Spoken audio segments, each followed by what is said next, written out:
Good evening, everybody. And this is Satish Kumar, third video of ray optics and optical instrument. We have already discussed about the optical instrument which we are all using in our day-to-day life. That is binoculars, telescope, microscope, and natural optical instrument, human eye, periscope. These are all the things which we have already discussed, right?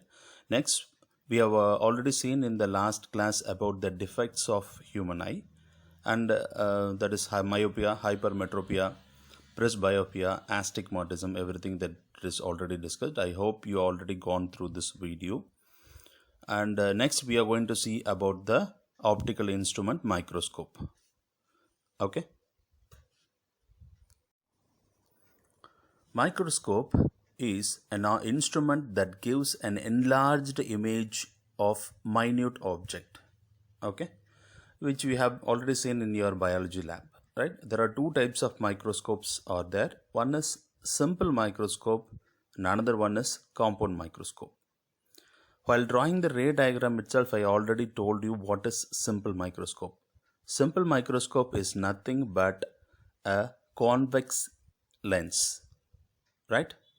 So simple microscope is an instrument that gives an enlarged image of a minute object, like this astrologist that we are using that to view the fingerprints, no? Kairega papangla. That is what the same thing that we are using it as a simple microscope. And magnifying lens which we use to burn the fire sticks, everything, right? That is a simple microscope. And we have already seen the image formation of the simple microscope, right? That is what we are going to discuss about.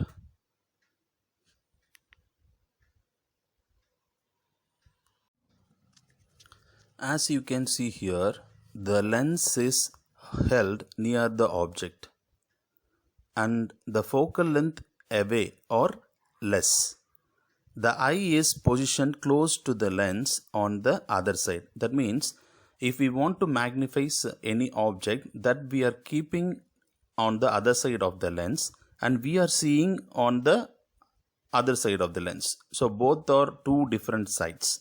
So if we try to see the object, a magnified image is captured on the same side of the object, where the object is while drawing the ray diagram, you might have remembered that the object is kept between optical center and the focus. So real erect magnified image will be captured over there. I hope you remembered this. So while seeing from the other side of the lens, you can see the object which is 25 centimeter distance, that is least distance of distinct vision. Okay, so as you can see here, the object at the distance so that it can be viewed comfortably, that is at 25 centimeters or more. Okay, so to increase the power of simple microscope, the object is at distance f. The image is at infinitive. So however, the object distance is slightly less than the focal length of the lens. The image is virtual and closer than infinitive, right?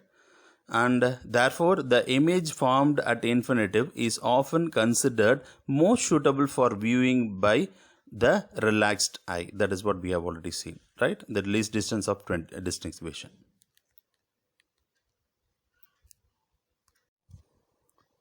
Here you can see the ray diagram of the simple microscope. Okay, A is the near point, B which is given as the theta value, that is C is infinitive. Three different diagrams which you can see over here. In diagram A, you can see the object is kept between focus and the optical center, and the images go straight and hits the convex surface and it passes through the focus. Second ray, it is going through the optical center and it is reflected back on the that is going through the optical center without any deviation, and these two rays is keep on going on the other side, so we cannot capture the image. So these two reflected rays are extended on the back side and the image is formed on the same side of the object, right? So the distance between the object and the optical center is u, and the distance between the image and the optical center is d. We have already seen that d is mentioned as least distance of distinct vision, how the eye can comfortably see. And in the diagram B, if you can see here, the object height is given, okay, and the least distance of distinct vision is also given as d.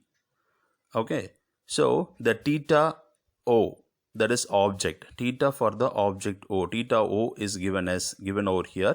We should take tan theta. Tan theta is equal to opposite by adjacent. What is opposite here? H is the opposite. And what is hypotenuse? That is opposite by adjacent. Adjacent is the D over here. So H by D is the theta O value. Theta O represent of object of theta.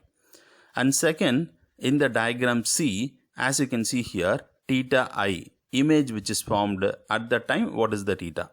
Okay, at the time also, which is given as height of the object is h, and the distance between the object and the optical center is f. If you consider this as theta I, it is considered the value as opposite by adjacent, that is h by f. And if you go for magnification, theta is equal to theta I by theta naught is equal to, we will substitute the value of theta I and theta naught here, h by f by h by d. So the red color letters which represent over here, which I have made it, but if you find it easy, comfortable, you can understand, means no problem, or otherwise next slide I will show the same thing. Okay, so if these two get cancelled, h and h will get cancelled, so what is the leftover, which is d by f only, which we will be captured over here.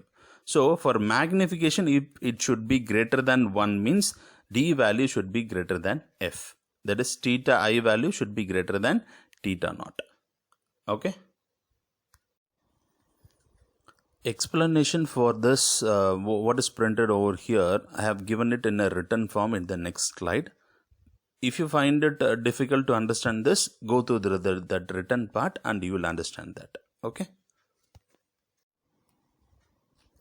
As you can see in this diagram, the magnifying power of a simple microscope is given. This is the object diagram, which is object kept over here. Theta O, it is the value which we are taking. Height of the object is h, and least distance of distinct vision is d. That is least distance of distinct vision, d is given over there. On the right side, it is written. Height of the object is h. Tan theta is equal to opposite by adjacent. Theta O is equal to h by d, opposite by adjacent. Theta value is very small, so that the tan theta can be considered as theta. So that is why we are taking only theta O value, not tan theta O value. We are taking only theta O value. Image formation of a diagram is given over here. Second diagram. As you can see here, theta I, which is given, and h by f value, which is calculated for theta I, opposite by adjacent. So for magnification, the same thing which you have seen in red color in the diagram itself, it is the same thing which is written over here. Theta I by theta O is equal to h by f, that is h by d. We have already seen height of the image by height of the object. Similarly here, theta I by theta O, right? It is d by f value which is calculated over here. If magnification, it should be greater than 1, means d value should be greater than f. Theta I should be greater than theta O. So least distance of distinct vision should be greater than focal length. D is greater than f. And there is a limitation for the magnification here.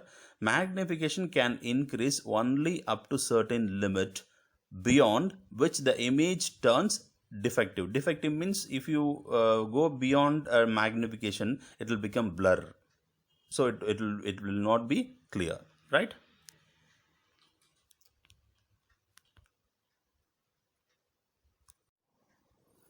As you can see here in the derivation, fourth from the top, as you can see here, it is m is equal to 1 plus d by f. It is given over there, right? So how we are taking that magnification is equal to 1 plus d by f, that I have given it in the next explanation, continuation of this slide. And the tan theta also, h by d, theta O value, everything is given in the next explanation. Okay, follow this video. As you can see here, we are applying the thin lens formula. What is thin lens formula? That is 1 by v minus 1 by u is equal to 1 by f. Here we are using the sign convention. Image distance v is equal to minus d and the object distance u is equal to minus uo. Why we are taking these two minus here? In the diagram, if you watch that, it is both are opposite to the direction of an incident ray, right? We are substituting the value of v and u in the thin lens formula. 1 by minus d minus 1 by minus u naught is equal to 1 by f, and we are multiplying that equation into d. If you multiply, what will happen? D by minus d is equal to d plus d by u naught is equal to d by f. So d by d minus 1 plus d by u naught is equal to d by f. So d by u naught we are keeping it on this side, minus 1 will goes on the other side. So what will happen? D by u naught is equal to 1 plus d by f it will become. So magnification is equal to theta value h by u naught, theta o value h by d, magnification theta by theta o, right, is equal to h by u naught uo by h by d, and the value is d by uo. So m is equal to d by uo. D by uo value, which we have already found it out, it is 1 plus d by f, right? So we are substituting the value of d by u object, the uo, in magnification. So m is equal to 1 plus d by f. This is the same explanation which is just you have seen before, which is in the printed form of derivation, right? Okay, next class we are going to see some other microscope, compound microscope, rest of the thing that we will see. And this is the creativity which I made with by using the fruit carving techniques. So try to do some innovative things while you are at home. Okay, thank you.